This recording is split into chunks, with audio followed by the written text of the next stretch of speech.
The Lord be with you. And with your spirit. Reading from the Holy Gospel according to John. Glory to you, O Lord.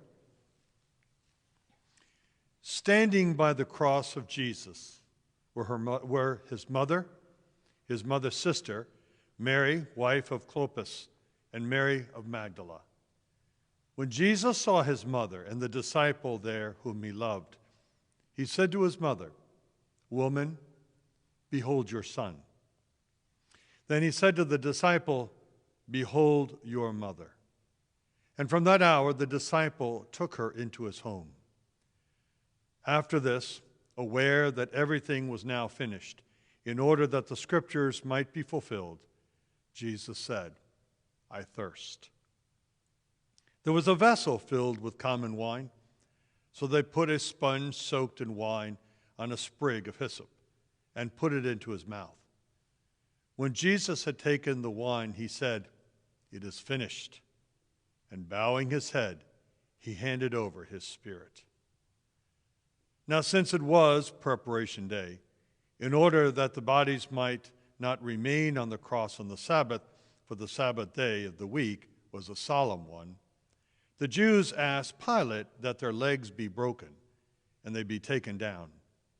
So the soldiers came and broke the legs of the first and then of the other, who was crucified with Jesus. But when they came to Jesus, they saw that he was already dead. They did not break his legs. But one of the soldiers thrust his lance into his side, and immediately blood and water flowed out. The Gospel of the Lord. Hallelujah, hallelujah, Hallelujah.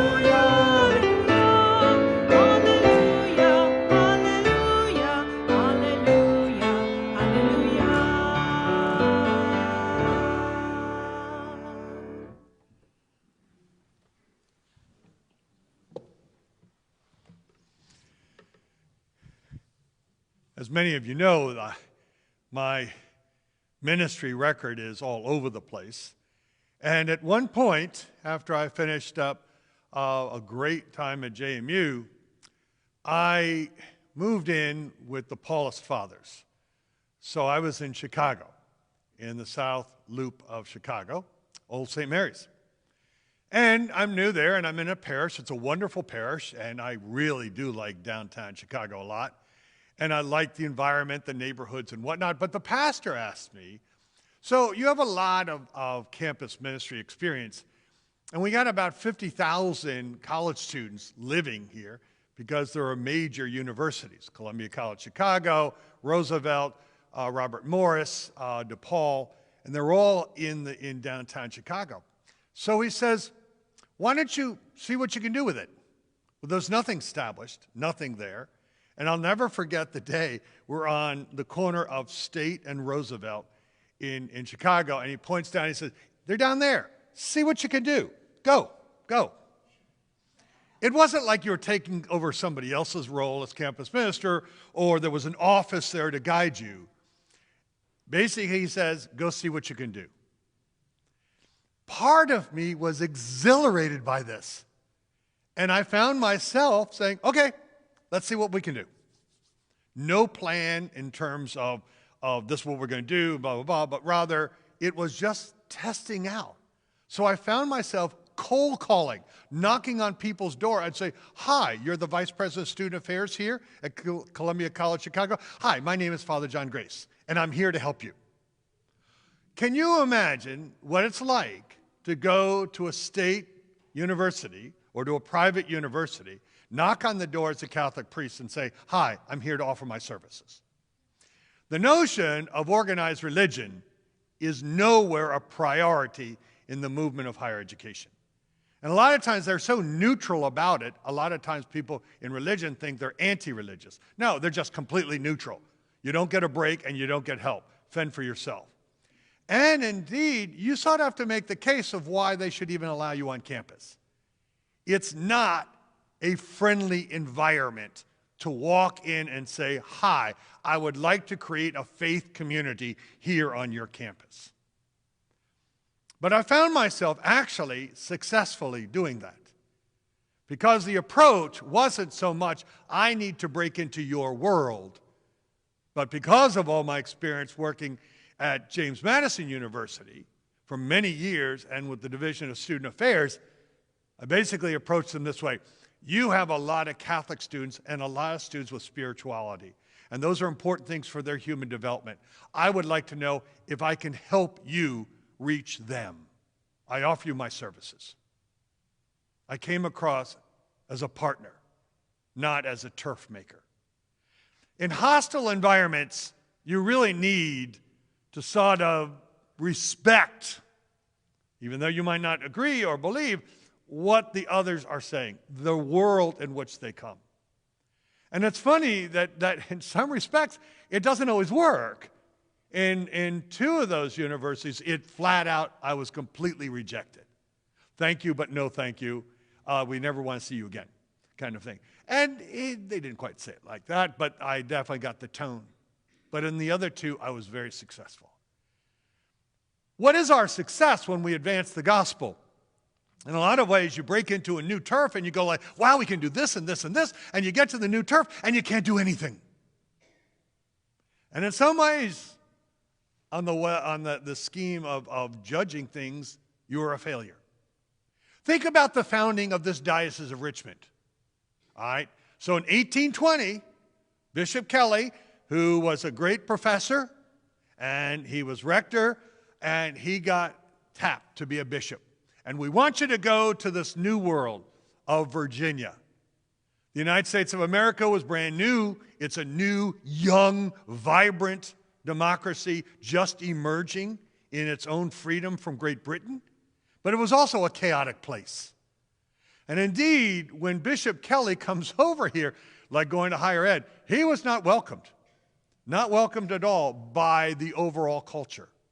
He comes in, and there's church politics involved. He goes up to see Archbishop Marshall in Baltimore, and Marshall's going like, gave him, by his own words, to his brother, wrote a letter. He was very cool to me. Translate that means, wasn't appreciated having your new diocese in our backyard, thank you. Then he's supposed to go to Richmond, but doesn't go to Richmond. Why? There's very few Catholics. There are more Catholics in Norfolk. So he stays in Norfolk. He does establish a school, tries to get something going, but the community is so small and at each other's throat that less than 2 years later, he's on a boat back to Ireland.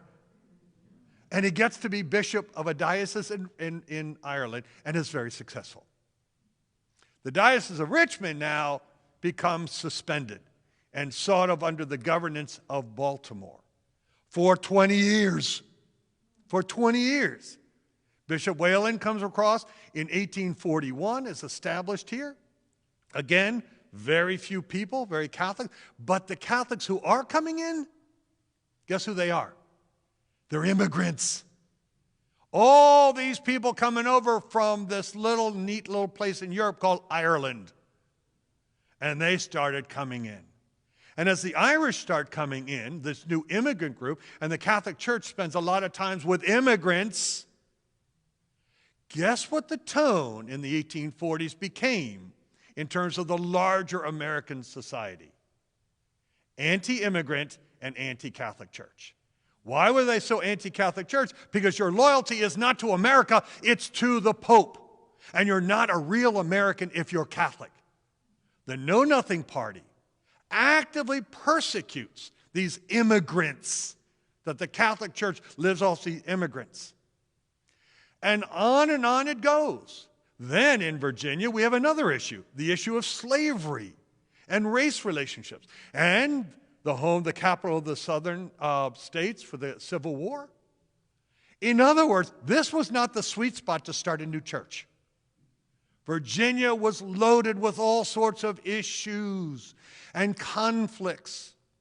The yellow fever epidemic comes in, and basically it was a group of Catholic sisters, the Sisters of Charity, that established a hospital that later became DePaul Hospital. It's when the sisters come and minister to the victims of the pandemic that the Catholic Church starts getting a more favorable light to the locals. Because the locals saw this as outsiders coming in and destroying our culture, our nation. Sound familiar? Things haven't changed. Racial issues sound familiar? Immigrants coming in and changing our culture sound familiar? This has been the constant state of this country since the very beginning. And one might argue, why invest yourself in a hostile world? You don't invest yourself in a hostile world unless there's something you hold that is so important that you desire to share it with the world. And that is the gospel of Jesus Christ.